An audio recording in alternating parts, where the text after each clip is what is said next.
Hello बच्चों, उम्मीद है बहुत ही बढ़िया होंगे आप और अपने नीट कॉम्पिटिटिव एग्जामिनेशन की जबरदस्त तैयारी कर रहे होंगे। ये डिटेल्ड वीडियो सीरीज जो चल रही है वो बहुत ही सॉलिड है, क्योंकि आपका पूरा सिलेबस मैं कवर कर रहा हूं। अगर आप इस सीरीज को फॉलो करते हैं, नोट्स बनाते हैं, तो एक भी क्वेश्चन इसके बाहर से नहीं आएगा।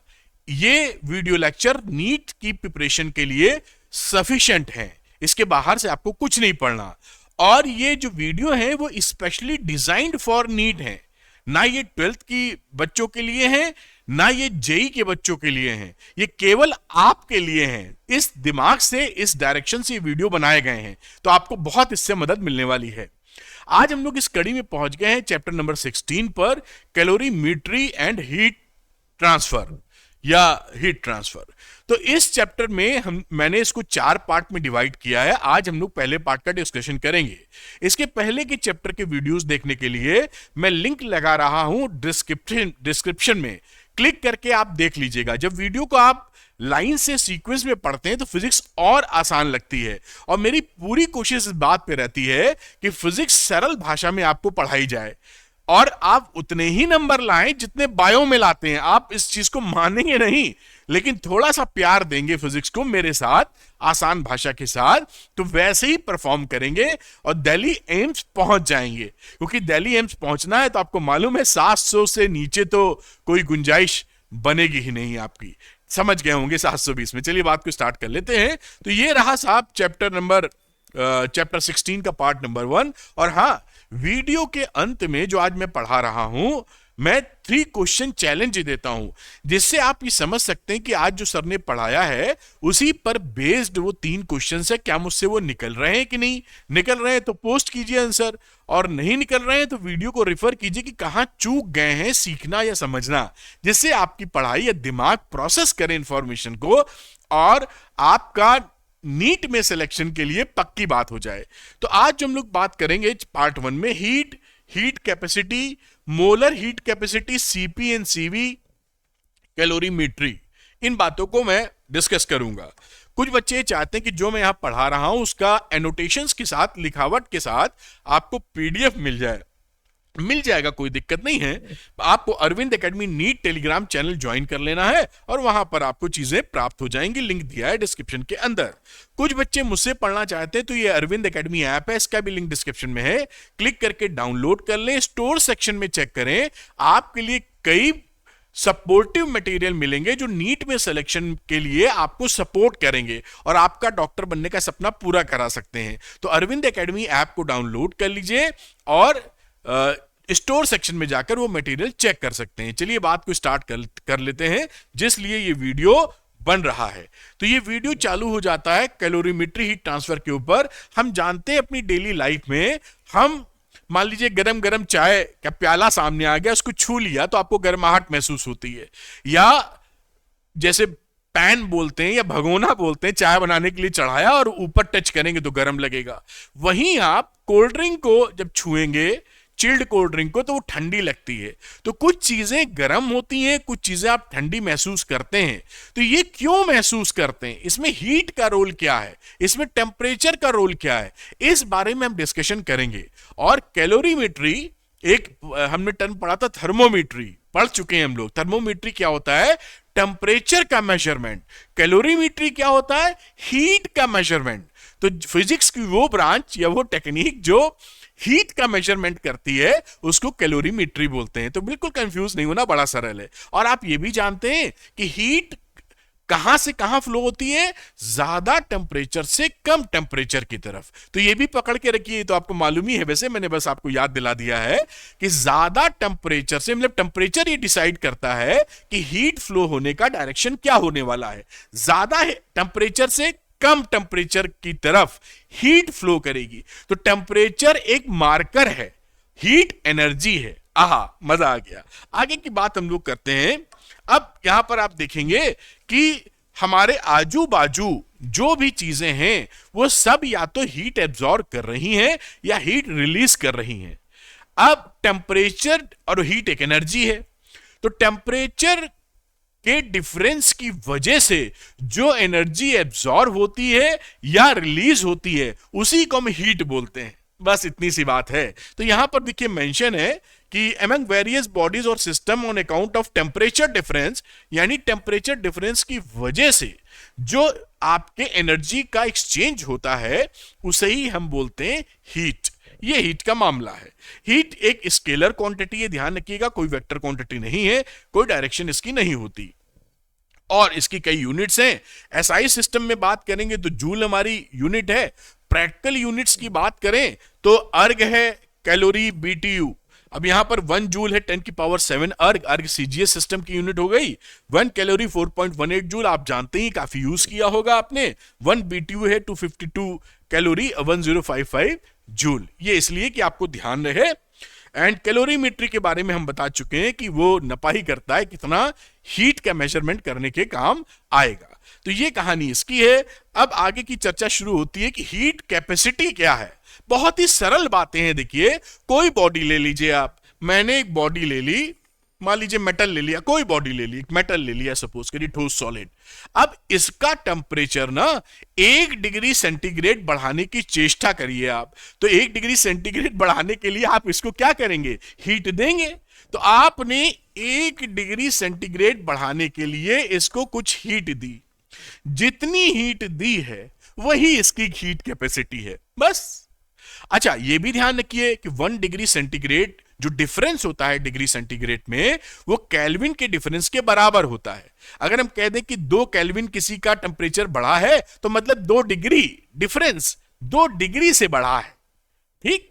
तो यहां पर डिफरेंस यानी डेल्टा डिग्री सेंटीग्रेड बराबर अपने मन से लिख देते हैं केल्विन, ये लिख सकते हैं। तो इसकी जगह हम यहां पर क्या लिख सकते हैं, 1 केल्विन बढ़ा लो भाई, या 1 डिग्री सेंटीग्रेड बढ़ा लो। तो क्या मतलब हो गया, मतलब हो गया कि किसी बॉडी का टेम्परेचर 1 डिग्री सेंटीग्रेड या 1 केल्विन बढ़ाने के लिए जो हीट लगती है वो बोला जाता है वो उसकी हीट कैपेसिटी है। अब ऑब्वियस सी बात है कि हीट कैपेसिटी उसके साइज पर डिपेंड करेगी। मास अगर कम है तो हो सकता है वो जल्दी 1 डिग्री सेंटीग्रेड पहुंच जाए ऊपर, और अगर मास बड़ा है, एक छोटा कंडक्टर ये बड़ा कंडक्टर, तो बड़े कंडक्टर को 1 डिग्री ऊपर लाने के लिए थोड़ा समय लग जाएगा। जैसे चाय बनाते हो चाय में पीता हूं अच्छी खासी, इसलिए बार बार चाय का एग्जाम्पल आता है। आप भी पीते होंगे, सब नहीं, कई लोग तो हो सकता है, अब तो खैर दूध शायद पीते ही होंगे, खैर आज के जमाने में, खैर फिर भी चाय तो पीते ही हैं सब लोग। तो चाय के लिए मान लीजिए 10 आदमी की चाय बनाएंगे तो वाटर का टेम्परेचर 1 डिग्री बढ़ने में थोड़ा समय ले सकता है, और 2 आदमी की चाय बनाएंगे तो कम वाटर लेंगे तो जल्दी बढ़ जाएगा। तो सिंपल, आपका वो बॉडी क्या मतलब साइज क्या है, वाटर कम है ज्यादा है या कोई और चीज, उससे डिपेंड कर जाएगी हीट कैपेसिटी। इसीलिए हमको एक और चीज की जरूरत पड़ती है जो इस चीज पे डिपेंड ना करे कि भाई छोटा है तो कुछ और हीट कैपेसिटी, बड़ा है तो कुछ और हीट कैपेसिटी। और भी मसले हैं लेकिन ये मसला भारी पड़ गया। तो इस चीज को देखते हुए कि इससे हम छुट्टी पा जाएं, निजात पा जाएं, हम क्या पकड़ लेते हैं, स्पेसिफिक हीट कैपेसिटी। हम इसको डिफाइन कर देते हैं। अगला स्लाइड उसी का है कि भैया 1 यूनिट मास के लिए बता दो। जैसे सब्जी खरीदने जाओ तो रेट पूछते हो कि भैया आलू हमको 5 किलो चाहिए, लेकिन 1 आलू का रेट बताओ तो हम डिसाइड करेंगे 5 किलो चाहिए कि 3 किलो चाहिए कि 8 किलो चाहिए। सस्ता है तो थोड़ा ज्यादा ले लेंगे, महंगा है तो उसी हिसाब से एडजस्ट। आप तो खैर सब्जी खरीदे नहीं होंगे, हम लोग अपने जब आपकी एज के थे तो सब्जी मम्मी भेजती थी लेने के लिए, है ना, लाते थे हम लोग, कई घर के काम किया करते थे। तो हो सकता है आप में से कुछ बच्चे करते भी हो। नॉर्मली आजकल रहता है माँ बाप की शुद्ध पढ़ो, वो भी नहीं हो पाता कई बार एनीवे, वापसी करते हैं मुद्दे पर। तो आप समझ गए होंगे ना कि 1 यूनिट मास के लिए कितनी हमको एनर्जी देनी पड़ेगी 1 डिग्री बढ़ाने के लिए। वो क्या है, स्पेसिफिक हीट कैपेसिटी। इसीलिए बनाई गई क्योंकि यहां पर मास डिपेंडेंसी हो गई थी भाई। तो हीट कैपेसिटी का फॉर्मूला क्या हो गया, मान लीजिए किसी भी मास को टेम्परेचर T से डेल्टा T ले गए आप, बहुत सब सरल होता है भाई। T पर है और इसको हीट वीट दिए, और कितनी हीट दी, अब इसको हीट सप्लाई किए डेल्टा Q, और ये टेम्परेचर हो गया T प्लस डेल्टा T। तो डेल्टा T बढ़ाना इतनी हीट देने पर, तो 1 डिग्री सेंटीग्रेड कितना बढ़ेगा, delta Q upon delta T, बस ये हो गया हीट कैपेसिटी। क्या रखा है इसमें, शो करते हैं S से, जैसा किताबों में लिखा रहता है। तो S क्या हो गया, delta Q upon delta T। 1 degree centigrade या 1 केल्विन बढ़ाने के लिए लगने वाली हीट। और बाकी इसकी जो यूनिट वगैरह है, SI unit joule per kelvin SI system में, और डायमेंशनल फार्मूला आप देख ही सकते हैं, वो कोई बहुत विशेष समझाने की जरूरत उसमें नहीं पड़ती। अब अगली बातचीत जो आती है स्पेसिफिक हीट, जो मैंने बताया कि हम मास से हम मतलब कम मास के लिए कुछ और, ज्यादा मास के लिए कुछ और हीट कैपेसिटी, तो हम टेंशन में आ जाते हैं कि भैया हम कैसे, हर बार ये भी इंफॉर्मेशन लेनी पड़ेगी कि कितना है, कितना मास है।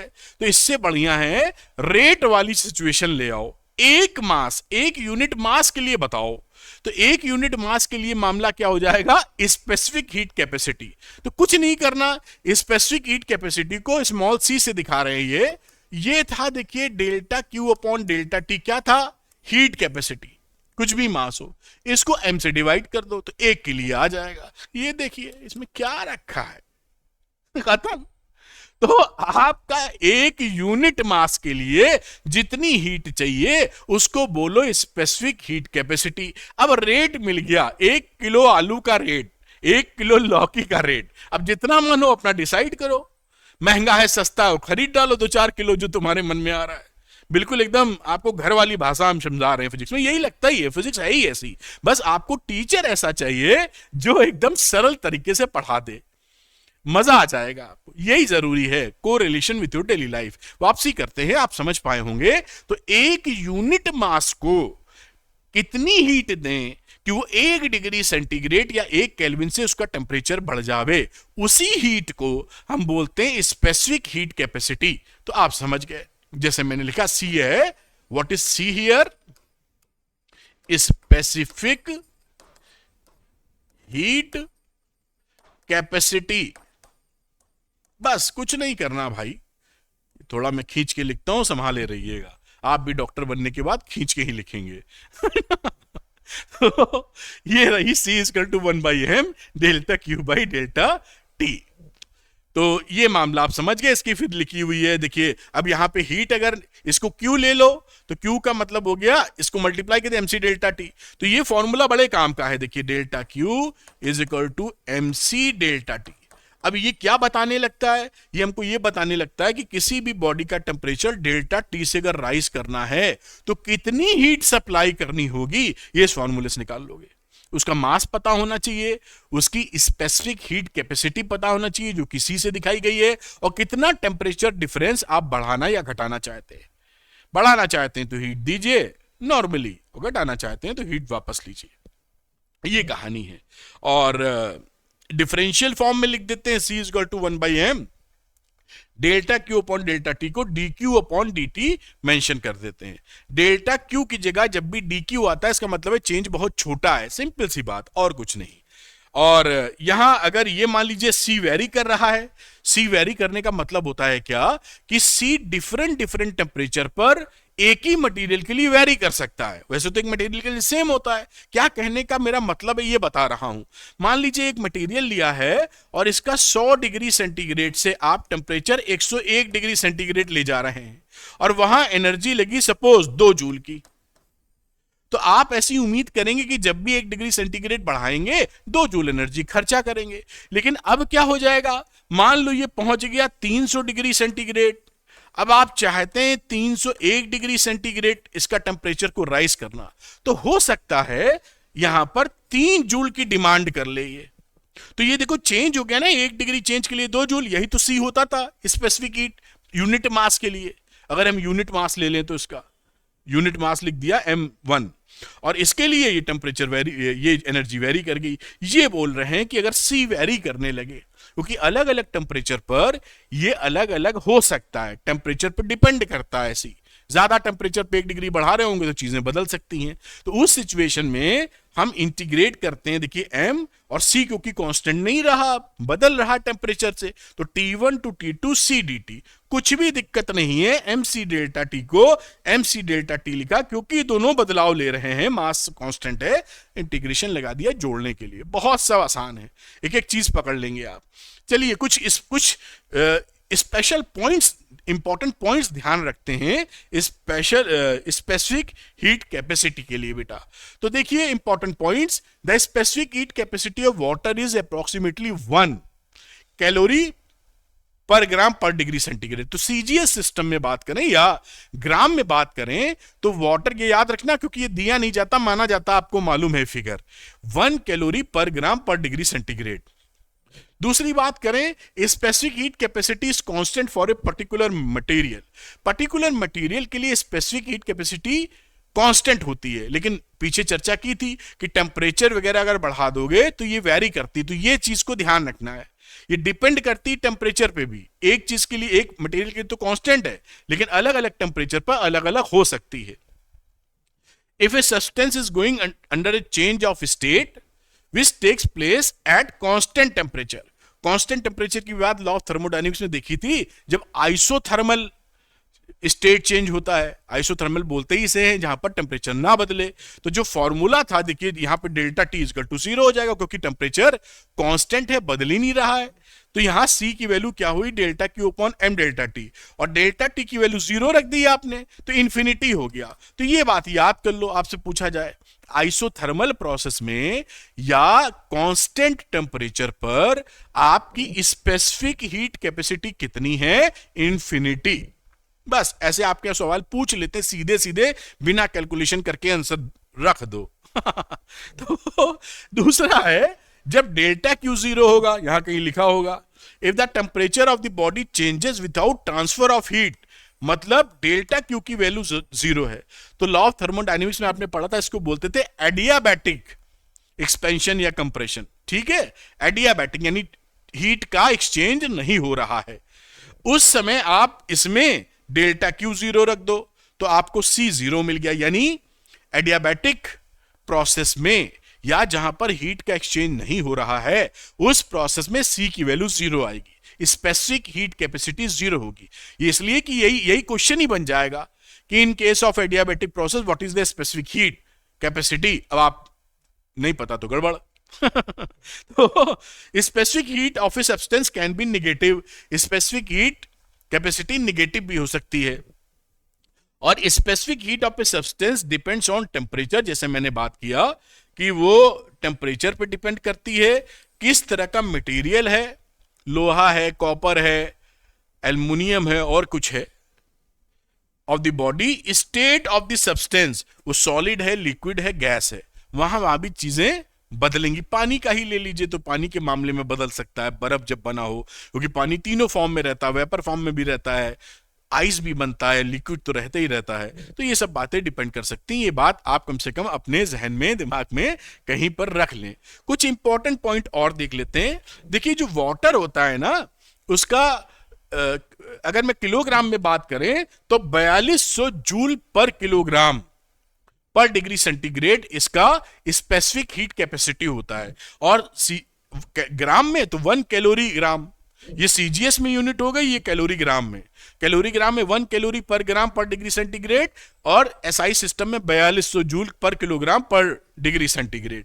ये वैल्यू हाई है।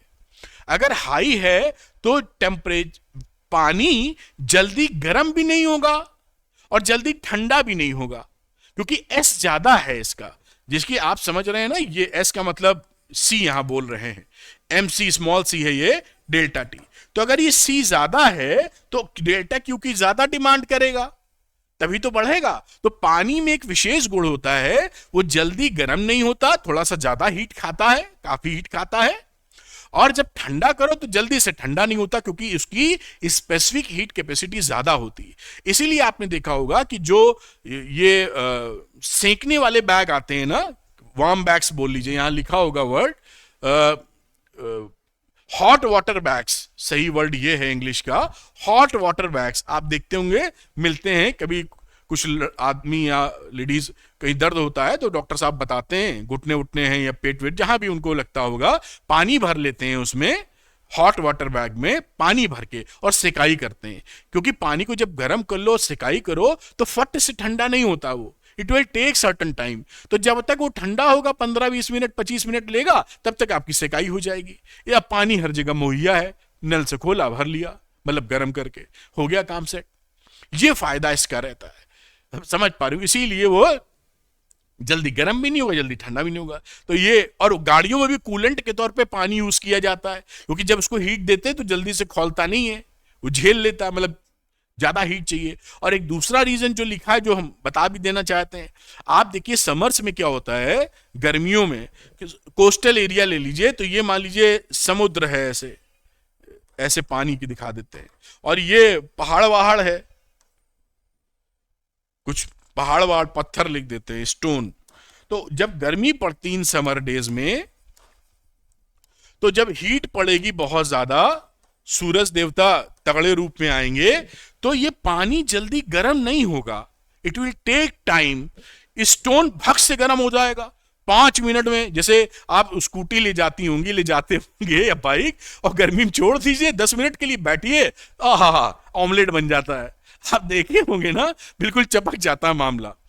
तो वही सिचुएशन यहाँ, वो तो आपका प्लास्टिक रहता है जबकि सीट कवर, यहां तो पत्थर है भाई साहब, पत्थर तो एकदम ही भड़ से गर्म हो जाएगा, तो ये सॉलिड गर्म हो जाएगा, और ये पानी गर्म उसके हिसाब से उतना नहीं होगा, it will take time.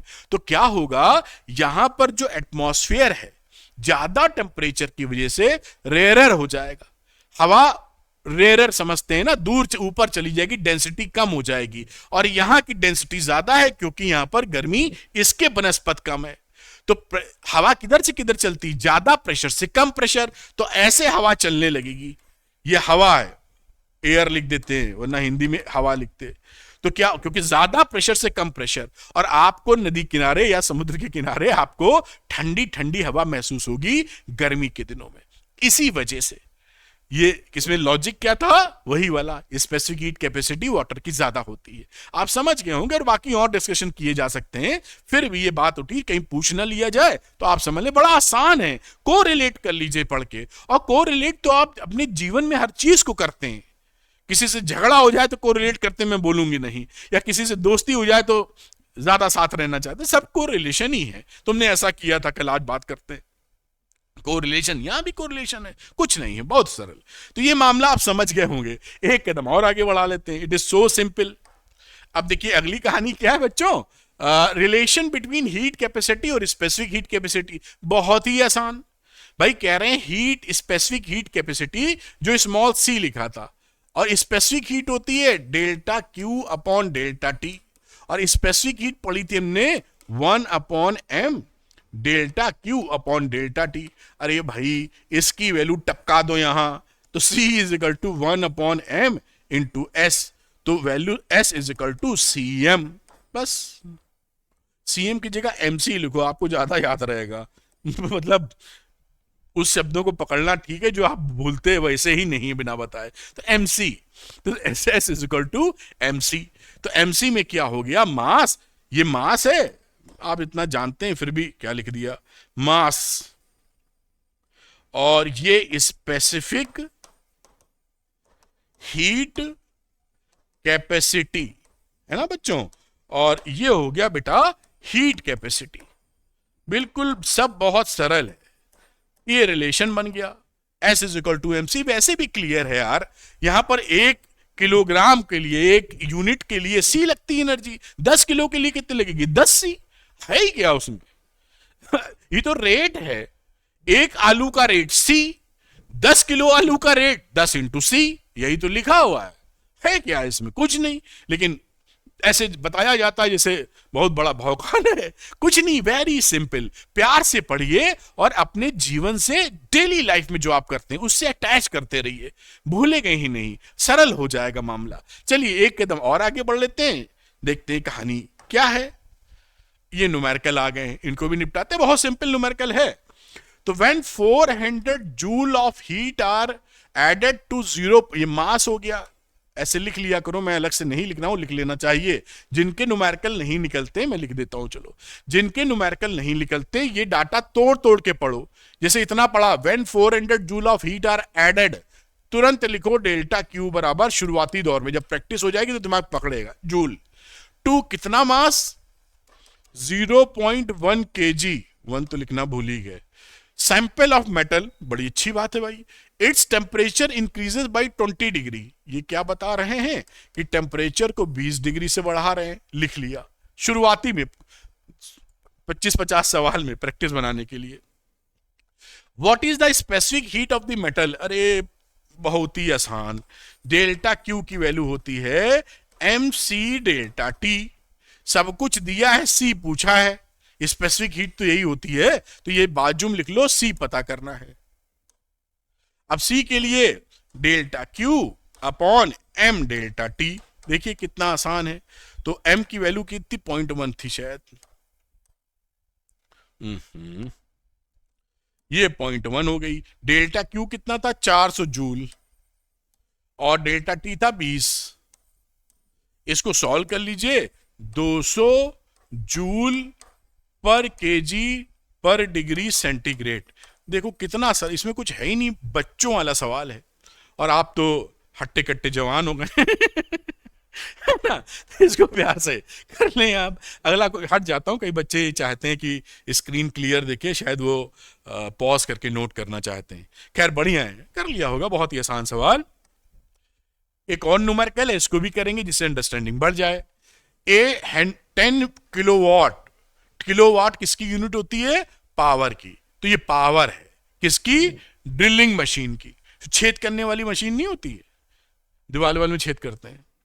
Drilling machine is use to drill a bore, bore मतलब छेद करना, बोर मतलब छेद, in a small aluminium block of mass 8 kilogram. ये एल्यूमिनियम ब्लॉक है साहब, इसमें ड्रिलिंग मशीन से अब इतना फिगर अच्छा ना बना पाएंगे, ये आप कुछ छेद वेद कर रहे हैं ये ऐसी मशीन समझ लीजिए आप, इसमें ये बोर करेंगे आप। तो ये एल्यूमिनियम का जो मास है, आपको समझाने के लिए नाटक करते हैं, 0.8 किलोग्राम था साहब। और ये जो मशीन थी, ऐसे बना देते मशीन लगे थोड़ी सी, ये ट्रिगर बना देते हैं उसका। तो ये जो मशीन था, इसका पावर था 10 किलोवाट, ड्रिलिंग मशीन है। How much is the rise in temperature of the block, इसका डेल्टा टी हमको पता करना है। और क्या रहा है, टाइम दे रखा है, कितने टाइम तक चलाते रहे हैं, 2.5 मिनट तक। 50% पावर इसको ट्रांसफर की, 50% हीट में गई होगी, 50 नहीं लगी इसकी, 50% पावर है। 50% power of power is used up in heating and machine itself और lost to the surrounding. 50% surrounding में चली गई, 50% इसके हीट में गई। Delta Q 50% of power, power का मतलब एनर्जी। स्पेसिफिक हीट एल्यूमिनियम की दे रखी है 0.91 जूल ग्राम करके। तो सी की वैल्यू क्या है, स्पेसिफिक हीट कैपेसिटी 91 जूल पर ग्राम पर डिग्री। से बहुत आसान ये भी हो जाएगा। देखिए यहां पर इधर करता हूं, अब कलर बदल लेता हूं। देखिए पावर दी हुई थी 10 किलो वॉट, तो इसको चेंज कर लेते हैं वॉट में। तो 10 इंटू 10 की पावर 3 वॉट, ये पावर हो गई। टाइम कितना दे रहे थे हम लोग, 2.5 मिनट। 2.5 मिनट का मतलब है सेकंड्स में 2.5 इंटू 60, इतना सेकंड हो गया। पावर का फॉर्मूला होता है P is equal to E by T या W बाई टी। W का मतलब एनर्जी, तो यहां से हमको अगर एनर्जी चाहिए तो P इंटू टी, क्योंकि एनर्जी मतलब वही तो हीट दे रहे हो, एनर्जी चाहिए। तो P की वैल्यू हो गई 10 इंटू 10 की पावर 3 वॉट और 2.5 इंटू 60 समय, ये वैल्यू आ जाएगी 1.5 इंटू 10 की पावर 6 जूल। ये एनर्जी बेसिकली क्या है, ये एनर्जी होगी, इसी में से Q मिलेगा। तो Q हमारा क्या आ जाएगा, जो हम सप्लाई कर रहे हैं, ये 50% ऑफ पावर है। P ही लिख देते हैं, इतने तो समझदार आप ही हैं। 50 का मतलब 50/100 और टोटल पावर थी 1.5 इंटू 10 की पावर 6। अब ये 1/2 है तो 75 हो जाएगा, 0.75। तो 0.75 इंटू 10 की पावर 6 जूल। इतना हीट आप दिए हैं एल्यूमिनियम साहब को। अब ms delta T, mc delta T, अगला formula Q is equal to mc delta T. तो डेल्टा टी की वैल्यू कितनी हो गई, Q अपॉन mc। Q ऊपर वाला है, 0.75 इंटू 10 की पावर 6 अपॉन मास था 0.8 ग्राम, शायद किलोग्राम, 0.8। C की वैल्यू थी 0.91, ये वैल्यू हो गई। देखिए ठीक, और अब इसको आप कर दीजिए सॉल्व, तो ये वैल्यू आ जाएगी आपकी 103.02 डिग्री सेंटीग्रेड। ये आपका आंसर आ गया। इस तरह से आप ये नोट कर लीजिए। अगला चीज करते हैं हम लोग, तो हट जाता हूं और अब इसको बना लीजिए।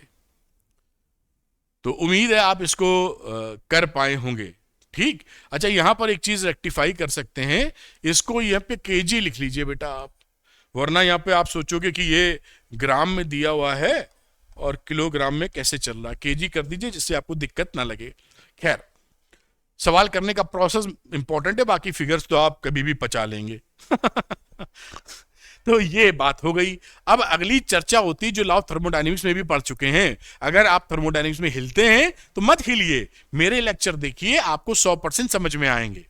हाँ, अब बात करते हैं मोलर हीट कैपेसिटी की।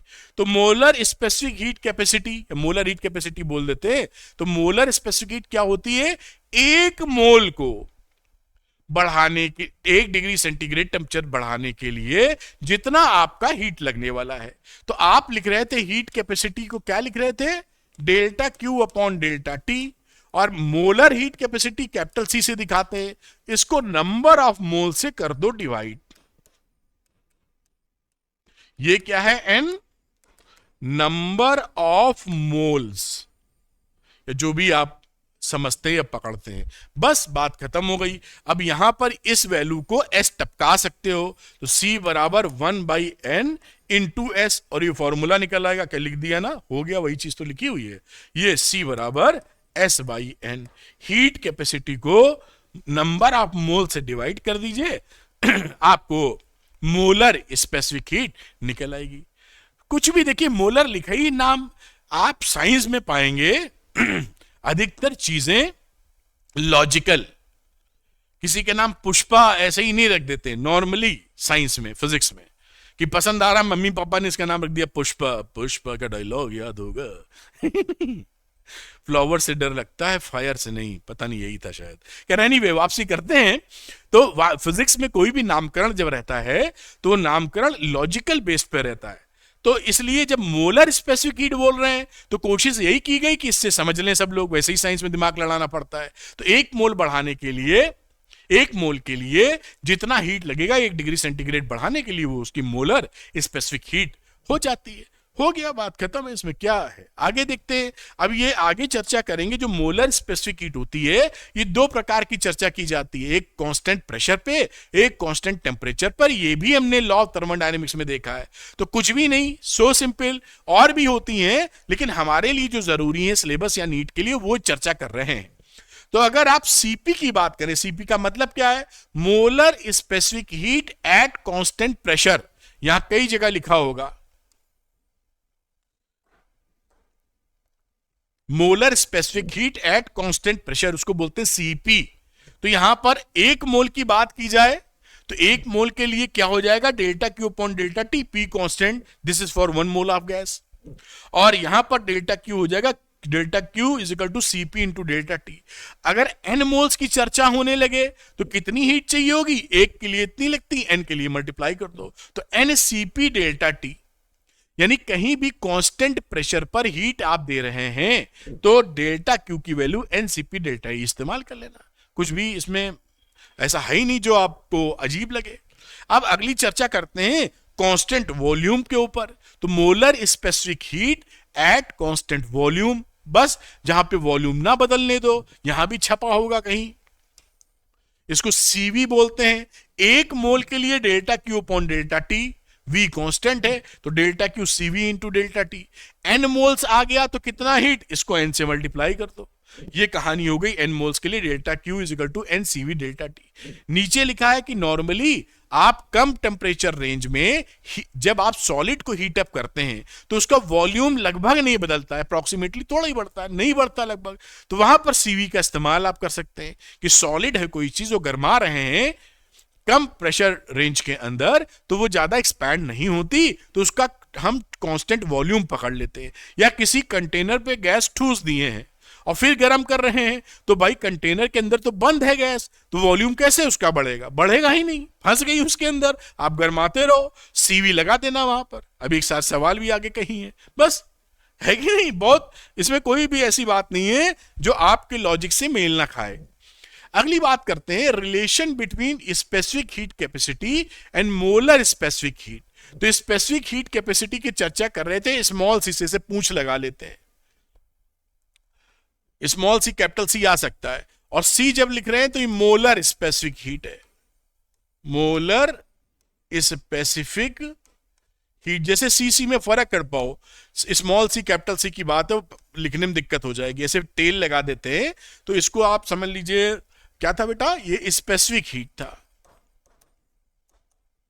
हीट कैपेसिटी है, जो भी नाम देते हैं, कैपेसिटी आप देख लेना। तो यहां पर देखिए, नंबर ऑफ मोल्स की बात करें तो जो उसका मास है उसके मॉलिक्यूलर वेट से डिवाइड कर दीजिए, तो नंबर ऑफ मोल्स निकल आते हैं। ये m की वैल्यू nm के बराबर हो गई।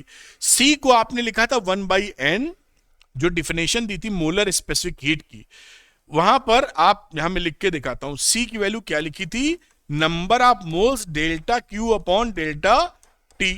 इस n की जगह n is equal to m upon capital M रखे हुए, तो इसकी जगह m upon capital M fit कर दो, तो इसको स्मॉल m नीचे आ जाएगा और कैपिटल M ऊपर चला जाएगा। ये देखिए क्या आ गया, m डेल्टा T।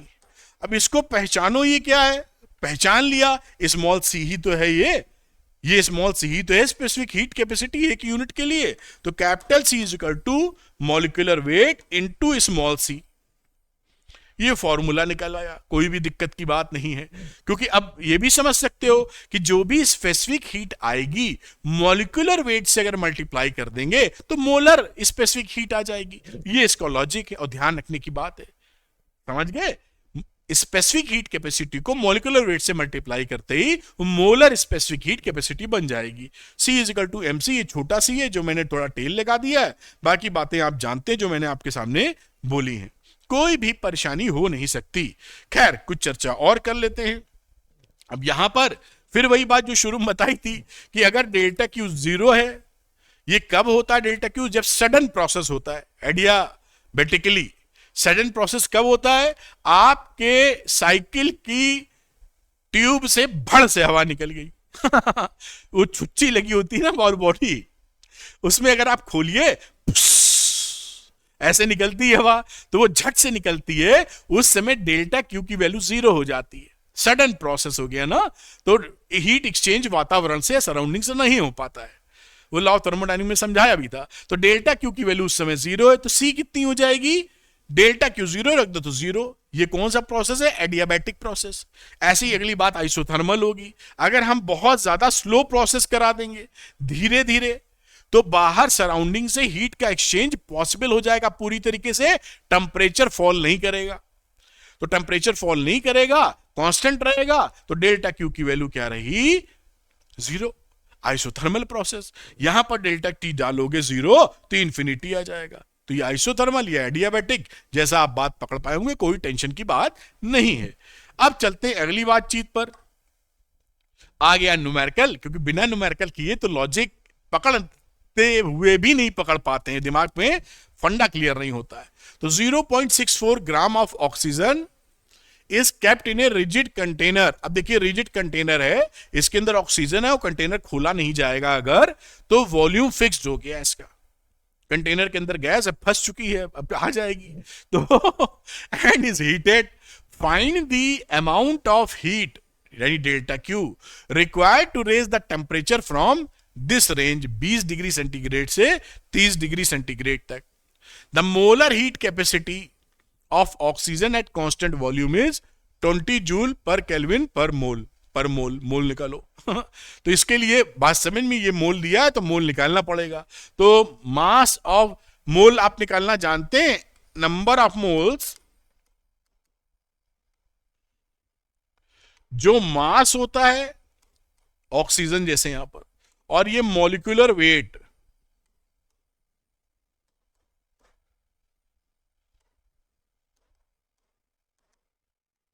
ठीक? तो मास कितना था 0.64 ग्राम में, और ये 32 इसका मॉलिक्यूलर वेट है, तो वैल्यू हो गई 0.02। ये नंबर ऑफ मोल्स आ गए, बड़ी अच्छी बात है। अब हम ये कहानी जानते हैं कि डेल्टा क्यू लगता है एट कांस्टेंट वॉल्यूम, और कांस्टेंट वॉल्यूम हम कैसे जान पाए बेटा, जैसा हमारी बातचीत हुई थी कि हमने देखा था कंटेनर के अंदर बंद है ये, तो ये रहा M C V delta C, ये एम नहीं है एन है, मोल्स की चर्चा हो रही है, तो ये n C V delta T, n की वैल्यू कितनी निकाली थी 0.02, सीवी का मतलब था 20, और टेम्परेचर डिफरेंस कितना है 20 से 30, यानी 30 माइनस 20, 10 200 और 0.2 से मल्टीप्लाई कर दीजिए, 4 जूल आ गया, इतनी हीट लगने वाली है। बात खत्म। नोट करिए, अगली कहानी देखते हैं। तो ये आप नोट कर पाए होंगे, मुझे पूरी उम्मीद है। अब चलिए अगली कहानी पर चलते हैं। अगली कहानी क्या है बेटा? अगली कहानी बहुत ही सरल, कैलोरीमेट्री। कैलोरीमेट्री क्या होता है? वो फिजिक्स की ब्रांच जहां पर हीट का मेजरमेंट किया जाता है, हीट का मेजरमेंट। एक डिवाइस भी होता है कैलोरीमीटर, मैं यहां एक अंदाजा दे देता हूं, इस तरह से लैब में होता है, आपने पढ़ा भी होगा, 12th क्लास तो पढ़ के ही आ रहे हैं। और ये इंसुलेटिंग बॉडी होती है, बीच में कॉपर का बर्तन होता है ऐसे, यहां से फेल्ट भरा होता है, फेल्ट मतलब रुई समझ लीजिए आप। वो रुई इसलिए कि बाहर से कंडक्शन ना हो, फेल्ट क्या होता है? रुई आपको बाहर से कंडक्शन को रोक देती है। और यहां इसके अंदर कोई लिक्विड अगर पड़ा हुआ है तो बढ़िया, वरना कोई दिक्कत नहीं। यहां एक थर्मामीटर लगा देते हैं टेम्परेचर नापने के लिए, ऐसे दिखा रहा हूं मैं, और एक छेद रहता है, इसके अंदर स्टेरर डाल देते हैं। स्टेरर का मतलब होता है जैसे चाय में शुगर डाल के चम्मच से हिलाते हैं ना, जल्दी घुल जाए, वही यहां पर कार्यक्रम रहता है। तो ये कैलोरीमीटर है, ये कैलोरीमेट्री वो तरीका है, प्रोसेस, ये कैलोरीमीटर है। कैलोरीमीटर, ये अंदाजा दे दिया जिससे आपको समझ में आए। मान लीजिए एग्जाम्पल के तौर पर यहां पर कुछ पानी भरे हुए या कोई भी लिक्विड है, और कोई और लिक्विड आप डाल रहे हैं, तो लिक्विड जब डालते हैं, मान लीजिए इसका टेम्परेचर इस समय था T1, और ये जो पानी डालें, पानी हो सकता है कोई और लिक्विड, इसका टेम्परेचर था T2, और यहां T1 की वैल्यू T2 से ज्यादा है, सपोज करिए गर्म है। इसको जब डालोगे तो फाइनल टेम्परेचर दोनों का कितना हो जाएगा? सपोज करिए T, भाई इसने डाला, गर्म था, गर्म में ठंडा मिला, और एक टेम्परेचर T अचीव हो गया। तो ये इसमें कितना हीट एक्सचेंज हुआ, इसकी हम लोग चर्चा करते हैं। हम समझ ही लेते हैं, अगली स्लाइड में लिखा भी हुआ है कि यहां कैलोरीमेट्री का सिद्धांत या प्रिंसिपल क्या होता है? हीट जितनी दी जा रही है, हीट उतनी ली जा रही है। Law of conservation of energy, surrounding से हीट का एक्सचेंज अगर जीरो है तो यहां पर ये जो आप लिक्विड डाल रहे थे, उसने इस दो चीजों को हीट देता है यहां, एक तो इस पानी को, और ये कैलोरीमीटर तांबे का है, कॉपर कंडक्टर, इसको भी हम इन्वॉल्व करते हैं इसमें।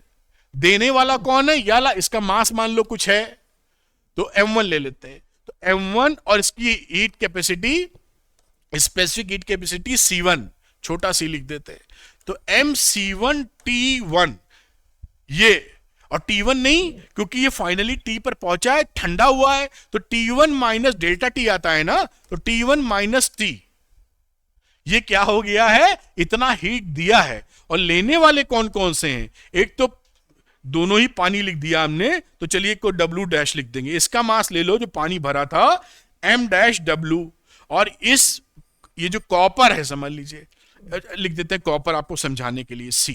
तो यहां पर आप लिख सकते हैं किसने लिया? एक तो कॉपर ने लिया, ये कॉपर का Cc, और डेल्टा T मतलब T2 से गर्म हुआ, T2 से T पर गया है। और दूसरे कौन से खिलाड़ी थे यहां पर? Water, C of water, T2 minus T। इस तरीके से हम कैलकुलेशन करते हैं यहां पर, और इस बाकी चीजों से हम निकाल लेते हैं। ये प्रिंसिपल है किसका? कैलोरीमेट्री का।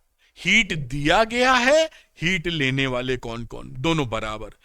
Law of conservation of energy, ये मान के चल रहे हैं कि सराउंडिंग में कोई हीट नहीं जा रही है, उसीलिए यहां जुगाड़ किया था, फेल्ट वेल्ट भरते हैं जिससे कि नॉन कंडक्टिंग या सराउंडिंग से उसका संपर्क टूट जाए। ठीक है, तो ये आप समझ गए होंगे। मैंने थोड़ा डायग्राम इसलिए बनाया कि इसको पकड़ पाए समझ में, क्योंकि न्यूमेरिकल भी अभी हम करेंगे तो आपकी पकड़ में फिर नहीं आएगा क्या कांड हो रहा। तो देने वाला तो बाहर वाला लिक्विड है, लेने वाले अक्सर दो लोग होते हैं, दो लोग नहीं है तो एक भी हो सकता है, केवल तांबे का बर्तन या जिसका भी बनाए हुए हैं आप। तो यहां पर ये कॉपर का बर्तन और कोई लिक्विड भरा है तो वो, अगर लिक्विड नहीं भरा है तो केवल कॉपर कॉपर। खैर समझ गए होंगे। चलिए अगली बात, प्रिंसिपल ऑफ कैलोरीमेट्री, ये मैंने आपको समझा ही दिया है। लॉ ऑफ कंजर्वेशन पर बेस्ड है। देने वाली हीट इज इक्वल टू लेने वाली हीट, ये दोनों बराबर होती है, लिखा है, पढ़ सकते हैं, मैं समझा चुका हूं इसको। ठीक, तो heat lost by the hotter body, heat gained by the colder body. ये बड़ा ही सिंपल कैलोरीमेट्री का प्रिंसिपल है जहां पर हीट को नापा जाता है। अब यहां पर बात की गई है कि अगर हम लोग जिसको मिला रहे हैं उसका टेम्परेचर T1 है और जिसमें मिला रहे हैं उसका टेम्परेचर T2 है, जिसमें मिला रहे हैं, और इसका कॉमन टेम्परेचर T है। कॉमन मतलब जब इसमें मिल जाएगा तो इसका टेम्परेचर घटेगा, इसका बढ़ेगा। गर्म है ना, ये गर्म के लिए लिख दो T1 is greater than T2। बात समझे? T1 वाले लिक्विड को T2 वाले लिक्विड में मिला रहे हो, T1 is greater than T2 यानी T1 गर्म है और फाइनल टेम्परेचर T निकल रहा है। ठीक, मिक्सचर हो गया बेसिकली। तो उस सिचुएशन में जो बात आप समझे, यही बात मैंने ms डेल्टा T बराबर कर दो। पहले वाले का जो मिलाया जा रहा है उसका मास m1 है, C1 मैंने लिखा था, तो m1 C1 T1 minus T, T1 से T पर आ रहा है गर्म वाली बॉडी, और ठंडी वाली बॉडी वो गर्म हो रही है, तो यहां M2 C2 T minus T2।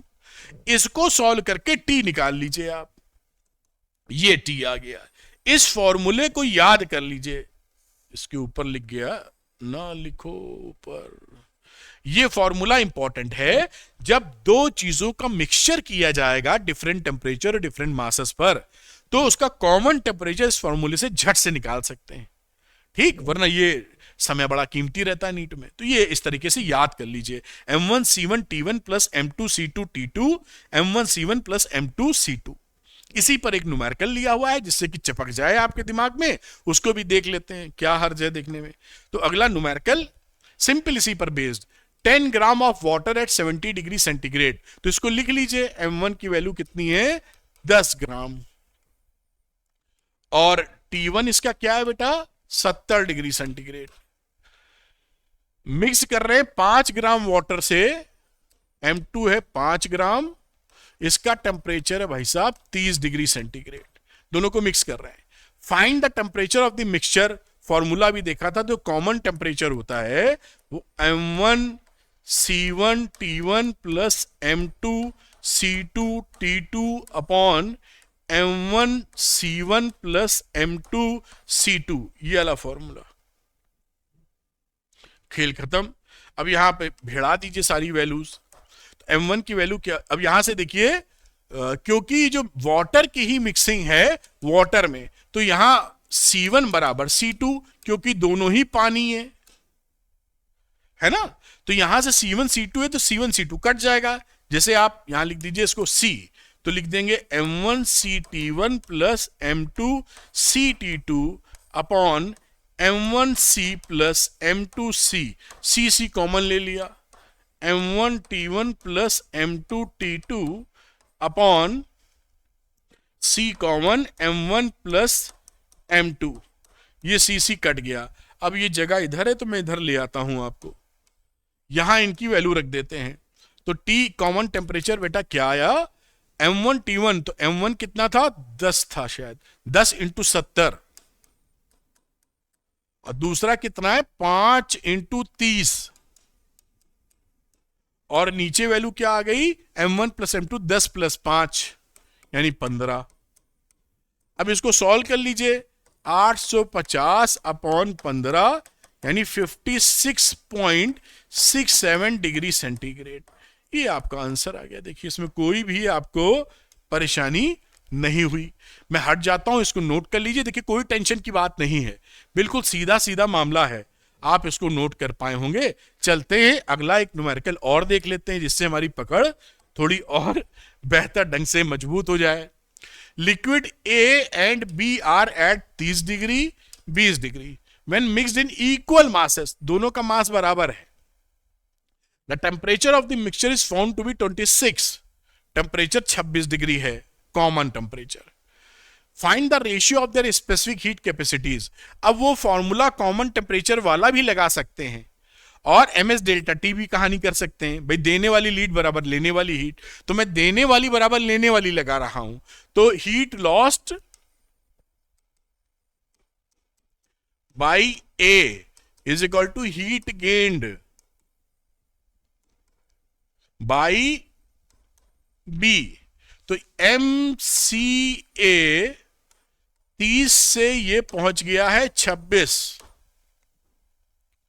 और ये अगली बात आ गई, सेम मास था CB और 26 से ये चला गया है 20।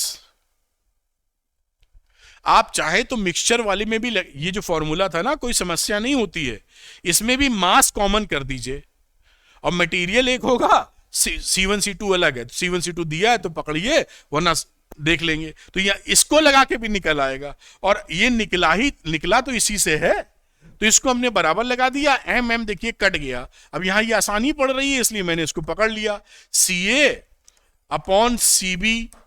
मैं पहले इसको लिख दूं तो आप ज्यादा समझोगे। CA के साथ लिखा, ये 4 आ गया और यहां 26 में से 6 आ गया, ये ज्यादा आसान आपको लगेगा। CA अपॉन CB 6 अपॉन 4 यानी 3/2। ये आपका देखिए आंसर है। ऐसे सवाल आपके यहां भर भर के पूछे जाएंगे, फट निकाल के आगे बढ़ते जाइए, छा जाइए। खैर मैं हटता हूं और बात को पकड़ लीजिए आप, मेरे ख्याल से आप इसको पकड़ पाए होंगे। अब कैलोरीमेट्री में एक बड़ी काम की चीज आती है, वाटर इक्विवेलेंट, उसकी चर्चा कर लेते हैं। उसको मैं समझाना, कई बच्चे उसमें घबराते हैं, बहुत कोई टेंशन नहीं है। वाटर इक्विवेलेंट एक्चुअली जो आपका कैलोरीमीटर था ना, उसमें जो तांबे का बर्तन था, याद है ना, अभी बताया था, वो कॉपर का जो यूटेंसिल होता है या जो बर्तन होता है, उसकी हमारा वाटर इक्विवेलेंट लिखा होता है, उसको उसमें छपा होता है कैलोरीमीटर पर। आपने लैब पे कभी देखा नहीं देखा मुझे नहीं पता, अपने स्कूल में जब पढ़ाई की होगी तब 12th क्लास में, मुझे नहीं पता 11th क्लास में, लेकिन फिर भी मैं क्या बता रहा हूं, वो जो डिवाइस मैंने कैलोरीमीटर बनाया था उसमें छपा होता है कि इसका वाटर इक्विवेलेंट इतना है। वाटर इक्विवेलेंट लिखने का मतलब क्या है? मतलब ये होता है, मैं यहां पे समझाता हूं फिर लेके आऊंगा, कि अगर कोई मटेरियल आप लिए हुए हैं, कोई किसी का मटेरियल का मास m है, इसकी स्पेसिफिक हीट C है, और डेल्टा T रेंज में उसका टेम्परेचर चेंज कर रहे हैं। मान लीजिए T1 से आप T2 ले जा रहे हैं किसी मटेरियल का, उसका वाटर इक्विवेलेंट कैसे हम डिजाइन करते हैं? इसका वाटर इक्विवेलेंट हम पकड़ते हैं CW वाटर, सिंपल भाषा, कितना मास हम पानी का लें, कितना मास हम पानी का लें जो T1 से T2 टेम्परेचर जाने में उसको इतनी हीट देनी पड़े। फिर से एक बार, यहां पर इसकी हीट अगर निकालेंगे तो आप लिखेंगे MC डेल्टा T, और फाड़ के लिख रहे हैं T1 से T2 गया है, तो ये हीट मिल गई ना आपको। अब आप कहते हैं कि हम पानी का मास हम ले सकते हैं, हमें इतनी ही हीट सप्लाई करें, इतनी ही हीट सप्लाई करें जिससे टेम्परेचर इतना ही वेरी करे, इस पानी का टेम्परेचर T1 से T2 ले जाएं इसी टेम्परेचर रेंज में। इसी हीट को देखे तो कितना पानी चाहिए होगा हमको, उसका mass, that is known as a water equivalent. ये बात यहां पर देखिए लिखी भी गई है कि water equivalent of a body is defined as the mass of the water which would absorb or evolve the same amount of heat. देखिए ये क्यों सेम है, एक एक तोड़ के समझो। ये Q और ये Q जो था, इसको Q इतना ही देना है। हम मास वेरी कर सकते हैं क्योंकि इसको जो हीट मिलने वाली है वो कितनी मिलने वाली है, अगर हम सोचो तो इसको जो हीट ये देगा डेल्टा Q, तो मिलेगी भी डेल्टा Q, तो इसको डेल्टा Q मिलेगी। मास को आप चेंज कर सकते हो, ये CW ऑफ वाटर नहीं चेंज कर सकते, और डेल्टा T तो T1 माइनस T2 भी फिक्स है। दिस इज फिक्स, सपोज करिए this is fixed and this is fixed. तो ये फिक्स्ड कहां से, यहां से, तो भाई m बदल सकते हो, दिस इज नॉट फिक्स्ड। तो इसी को हम वेरी करके कि m हम कितना लें, इस इक्वेशन को सेटल कर दें। इतनी ही हीट देने पर इतना ही टेम्परेचर बढ़े। इसी मास को हम बोलते हैं, पानी के मास को, वाटर इक्विवेलेंट। और ग्राम वाले में तो CW1 होता है वाटर का, तो 1T पे देते हैं हम, यहां पर वो लिखा भी है, वहां पे दिखा देंगे भी आपको। बात समझ में आ रही है क्या? तो देखिए लिखा है कि water equivalent of a body is defined as the mass of water which would absorb or evolve the same amount of heat as is done by the body is rising or falling through the same range of temperature। मतलब अगर कोई body T1 से T2 जा रही है और उसमें heat लगी है डेल्टा Q, तो हम पानी की वो कौन सी मात्रा लें, मास लें, जिसको हम डेल्टा Q दें और वो उतना ही टेम्परेचर राइज करे T1 से T2, या डेल्टा T कह लीजिए। This mass of water is known as a water equivalent. और ये जब छपा रहता है कैलोरीमीटर के ऊपर, तो ये बताता है कि जो तांबे का बर्तन अंदर लगा है ये कितनी हीट पकड़ेगा, क्योंकि वही वाटर इक्विवेलेंट बोल देते हैं। तो वाटर इक्विवेलेंट के हिसाब से फिट कर लेते हैं हम लोग। जैसे वहां पर लिखा है, मान लीजिए 10 ग्राम वाटर इक्विवेलेंट लिखा है, तो 10 ग्राम का मतलब है जो तांबे का बर्तन आपका है ये कितनी हीट खाएगा, मास होगी MC ऑफ वाटर और डेल्टा T लेते हैं। तो ये हीट लेने के लिए मास 10 ग्राम, CW1 ले लिया अगर हम ग्राम में बात कर रहे हैं, और ये आपको दिया जाएगा, मान लो 20 डिग्री सेंटीग्रेड टेम्परेचर बढ़ा रहे हैं, तो ये आपका डेल्टा Q निकल आता है कि ये तांबे वाला बर्तन इतनी हीट खा जाएगा। ये वाटर इक्विवेलेंट का मतलब है, लिखने का तरीका है एक।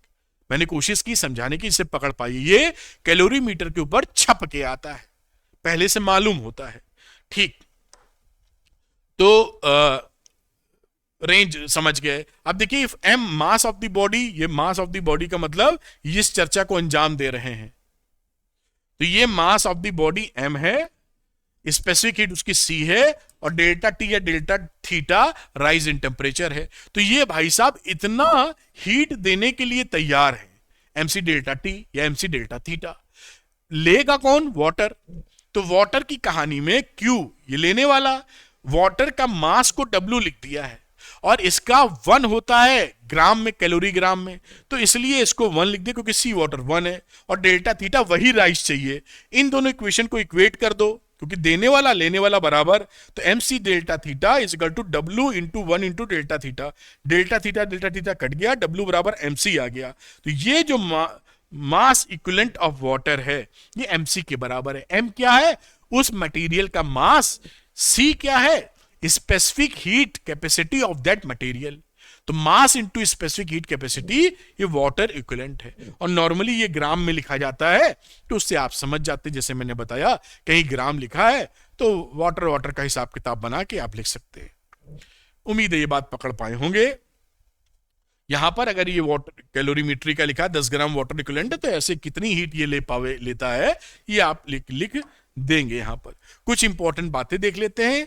इसकी जो वाटर इक्विवेलेंट की यूनिट है वो है SI सिस्टम में किलोग्राम, रिप्रेजेंट अक्सर ग्राम में करते हैं। Dimension ml0 T0। Unit of thermal capacity joule पर kg। थर्मल कैपेसिटी समझ रहे हो ना? ये आपने S अगर लिखा था तो delta Q upon delta T लिख के आ रहे थे, ये delta Q upon delta T का हिसाब किताब है। थर्मल कैपेसिटी, तो thermal capacity, unit of thermal capacity delta Q upon delta T लिखा हुआ है। वाइल यूनिट ऑफ, इससे तो किलोग्राम आएगा नहीं, थर्मल कैपेसिटी की बात समझ लीजिए। ये ग्राम जूल पर किलोग्राम, और यूनिट ऑफ वाटर इक्विवेलेंट जो हम लिखते हैं वो किलोग्राम में लिख देते हैं। और thermal capacity of the body, जो थर्मल कैपेसिटी बॉडी की होती है, न्यूमेरिकली इक्वल होती है वाटर इक्विवेलेंट के लिए। वाटर इक्विवेलेंट जो है वो थर्मल कैपेसिटी के बराबर आपका आ जाता है, क्योंकि वहां सी की वैल्यू वाटर की 1 पड़ती है। If the thermal capacity of a body is expressed in terms of mass of water, it is called water equivalent. जो मैंने आपको बताया कि अगर थर्मल कैपेसिटी किसी बॉडी की M/C लिखा था ना, रिप्रेजेंट की जाए तो वाटर इक्विवेलेंट आ जाता है। ये W is equal to MC जो लिखा था। तो ये हीट कैपेसिटी टाइप की बात यहां इस तरीके से बनेगी कि जो थर्मल कैपेसिटी है वो आपकी वाटर इक्विवेलेंट के बराबर बैठ रही है। एक न्यूमेरिकल देखते हैं इसका बेटा। यहां पर देखिए, piece of iron of mass 100 gram is kept inside a furnace for a long time and then put into calorimeter। तो देखिए 100 ग्राम का जो टुकड़ा था उसको आपने एक फर्नेस में रखा है। फर्नेस का टेम्परेचर आगे दिया है कि नहीं, यहां समझ लीजिए ये आग जल रही है और इसके अंदर आप रखे हो, तो जितना टेम्परेचर इसका होगा उतना ही इसका हो जाएगा टेम्परेचर टुकड़े का। फिर आप इसको ले आते हो कैलोरीमीटर के अंदर। फोटो बना चुके थे, पूरी नहीं बना रहे हैं। And then put in a calorimeter of water equivalent 10 gram. इसका वाटर इक्विवेलेंट कितना है, वो है आपका 10 ग्राम। वेट नहीं समझ लेना, water equivalent 10 gram containing 240 gram of water. इसके अंदर पानी भी भरा हुआ है। इसका जो मास है वो है 240 ग्राम और इसका टेम्परेचर है पानी का इसके अंदर 20 degree centigrade. The mixture attains an equilibrium temperature of 60। अब यहां पर ये टुकड़ा जो था जिसको फर्नेस में आप रखे थे, इसको उठा के इसके अंदर डाल दिए टुकड़े को, तो टुकड़ा तो हाई टेम्परेचर पे होगा। इसका temperature, find the temperature of furnace. तो टेम्परेचर ऑफ फर्नेस को कुछ ले लेते हैं, मान लीजिए इसका टेम्परेचर T है, जितने फर्नेस का वही इसका टेम्परेचर, और ये T टेम्परेचर पे यहां आया है, और फाइनल जो टेम्परेचर दोनों का मिल रहा है वो 60 डिग्री हो गया है। कॉमन टेम्परेचर या फाइनल टेम्परेचर दोनों का, उस टुकड़े का भी हो जाएगा और पानी जो पड़ा उसका भी हो जाएगा। Find the temperature of the furnace T, specific heat of iron this one. अब सिंपल सी बात है, हीट दे रहा है ये टुकड़ा, लेने वाले दो लोग हैं, एक तो ये पानी जो इसके अंदर है और ये कैलोरीमीटर। लिख लेते हैं फटाफट, तो लिख दीजिए आयरन का टुकड़ा और आयरन की स्पेसिफिक हीट, और कितना हीट दिया, पहले टेम्परेचर फर्नेस का T था, T-60 फाइनल टेम्परेचर, इतनी हीट इसने दी है। लेने वाले दोनों लोग हैं, तो दोनों लोग के लिए दोनों पानी के ही फॉर्म में लिखे हैं, तो मैं लिख देता हूं M-W और SW इंटू डेल्टा T। इसको एक साथ भी लिख सकते थे, मैं अलग अलग तोड़ रहा हूं जिसे समझ पाए। 60 - 20। MW क्या है, वाटर इक्विवेलेंट, और ऊपर से इसमें और भी जुड़ेगा जो मास ऑफ वाटर था, तो ये MW लिख रहे हैं, मास of water, SW of water, फिर 60 - 20। अब यहां पे वैल्यू आप चाहे तो रख सकते हैं। इसका वैल्यू था 100 ग्राम का टुकड़ा था, 100 ही ग्राम था ना, हाँ, और SI कितना है, 470 दे रखा है, 470 पर किलोग्राम। यहां से वैल्यू जाएंगी कट, इसलिए इसको चेंज नहीं किया ग्राम किलोग्राम में, आप चेंज कर सकते हैं। और ये T-60 आ गई। यहां आपने MW की वैल्यू डाली, विच इज 10 दे रखा है, जहां तक वाटर इक्विवेलेंट कहां 10 ग्राम, तो 10 ग्राम रखा। SW की बात करेंगे तो SW की वैल्यू ले लेंगे 1, और ये आ जाएगा 40। ये 1 ग्राम में हो गया, 1 ग्राम पर, और 40 प्लस यहां की बात करो अगर, तो ये 40 जो लिखा है ना, ये कैलोरी 1 में कैलोरी में आ रहा है, इसको जूल में कन्वर्ट करना पड़ेगा हमको। तो जूल किलोग्राम में अगर लिख रहे हैं SW को, तो 4200 लिख देते हैं। किलोग्राम जूल पर डिग्री केल्विन, प्लस इसकी बात कर लो तो मास क्या था, 240 ग्राम, इंटू ये एस डब्ल्यू हो गया 42, इसमें एक और फैक्टर छूट गया है, इंटू 40, ये 40 प्लस यहां एम डब्ल्यू था 240 ग्राम इंटू 4200 इंटू 40। देखिएगा ये ग्राम में, ये ग्राम में है और ये ग्राम में है, इसलिए कैंसिल हो जाएगा। आप चाहें तो किलोग्राम में कन्वर्ट करके लिख सकते हैं, कट जाएंगी वो वैल्यू। ठीक है, आप समझ गए होंगे। अब इसको यहां पर देखिए सारी ये वैल्यू कॉमन है, तो 240 में 10 जोड़ देंगे 250 हो जाएगी। तो t माइनस 60 की अगर हम बात करें तो ये वैल्यू कितनी हो गई, इसको जोड़ेंगे, समझ गए हो ना, 42। इसको देखिए, अगर आप 4200 इंटू 40 कॉमन ले लें तो ये 10 बचेगा और ये 240 बचेगा, तो ये 250 हो जाएगा। तो मैं इसको 250 लिख दे रहा हूं, 250 इंटू 4200 इंटू 40 अपॉन 100 इंटू 470।